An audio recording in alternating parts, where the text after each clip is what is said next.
बालेश्वर जिला स्तरीय शिशु महोत्सव सुरभि जिला स्कूल परिसर में अनुष्ठित हो जाइछि।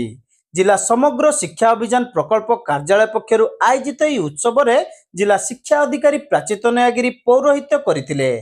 बालेश्वर सांसद प्रताप चंद्र षडंगी मुख्य अतिथि भाव जोगदे उत्सव को उद्घाटन करथिले।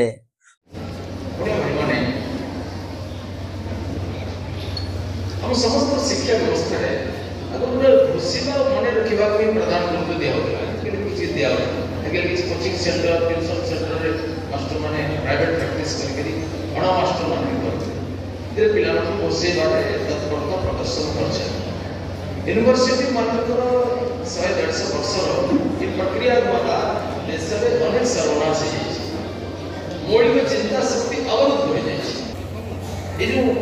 पेंडेल मास्टर 150 पिला भाषण गोटे मारात्मक पाठन पद्धति गोटे यूरोप पाठन सुरभि विकसित हो। सुरभि मान कौन? सुरभि मान कौन? सुगंध ये प्रकाश ये प्रकाशित हो ये मौलिक पाठन पद्धति द्वारा जो महात्मा जो बेसिक एजुकेशन काम आरंभ करते से मरीगा मारी दिया। आम देश में वैदिक काल में सर्वोत्कृष्ट पाठन पद्धति विद्यार्थी को पैसा दे बापा माँ दोनों को भी चिंता कर सरकार पैसा आदाय सरकार खर्च कर राजा teaching free lodging free boarding free dress free पूरा मागना व्यवस्था थी। आज से व्यवस्था कौन सी देश में नहीं सार्वजनिक शिक्षा व्यवस्था विशेष क्लास में सरकारी दलर उपमुख्य सचेतक तथा रेमुणा विधायक गोविंद चंद्र दास, बालेश्वर सदर विधायक मानस कुमार दत्त, नीलगिरी विधायक संतोष कटुआ, सौर विधायक माधव चंद्र धड़ा, जिला परिषद सभापति नारायण प्रधान, अतिरिक्त जिला शिक्षा अधिकारी धरणीधर पात्र और जिला स्कूल प्रधान शिक्षयित्री सूर्य शिक्षा महांती प्रमुख एथिरे सम्मानित अतिथि भाव जोग देइथिले।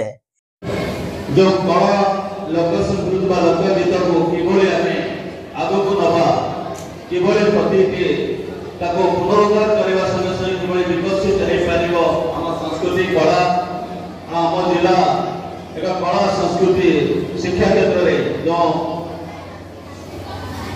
जो अछि आदरता ता किभଳି अधिक और अधिक जीव सेति पई हम समस्त चेष्टा करबा एवं जो पिला माने ए प्रतियोगिता भाग लेछथि आज जिला स्तर राष्ट्रीय से समाने किभଳି राज्य स्तर रे जाई ताकर प्रतिभा परिचय करबा संगे संगे हम जिला को किभଳି को आगु नेबे नंबर करबे और निजर लक्ष्य स्तर मध्ये पूर्ण हेबे प्रभु जगन्नाथ ठारे प्रार्थना करूची समस्त भलरे रहतु एवं तांकर लक्ष्य स्तर पूर्ण हो एवं ताको प्रतिभा को हमें सम्मानित करबा संवर्धित करबा ए कार्यक्रमर मुख्य उद्देश्य से होची शैक्षिक सामाजिक और सांस्कृतिक विकास सृजनशीलता तथा उत्कर्ष मानदंड परिमाप को भावुचे सुरभि कार्यक्रम एक उत्कृष्ट मंच पिलामानक भितर थिबा प्रतिभा को उन्नत परिप्रकाशित करबा पई सरकार अभिनव कार्यक्रम जोटा कि प्रति वर्ष आमे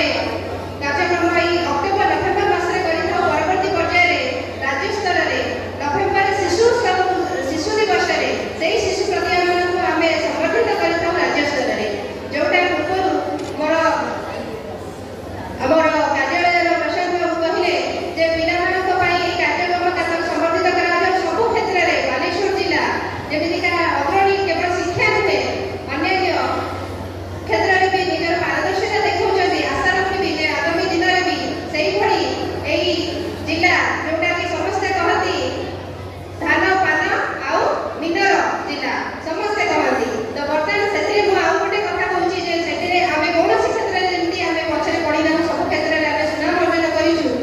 एबर्ष हमर ओडिशा कला संस्कृति का परंपरा को सचेतनता सृष्टि करबा पई हमर ओडिशा रो लोककला विषय वस्तु ऊपर समस्त विभाग रे आमे हमर थीम बेस्ड कार्यक्रम रखा हिथिला। वर्तमान समय रे भारत वर्षर मौलिक शिक्षा पद्धति विलुप्त प्राय होइछि।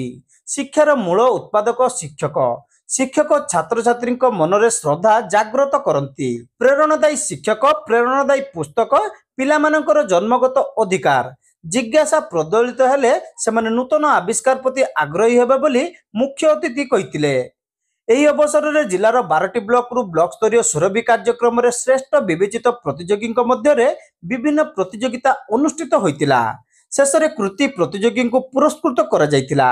एथिरे प्रथम होइतिबा प्रतियोगी माने आसंता 12 तारिख रु 14 तारिख पर्यंत भुवनेश्वर हेबाकु थिबा राज्य स्तरीय शिशु महोत्सव में अंशग्रहण पई मनोनीत होइतिले। उद्यापनी उत्सव में सिमुलिया गोष्ठी शिक्षा अधिकारी प्रकाश चंद्र महालिक और खैरा गोष्ठी शिक्षा अधिकारी गदाधर दास जोग देइतिले।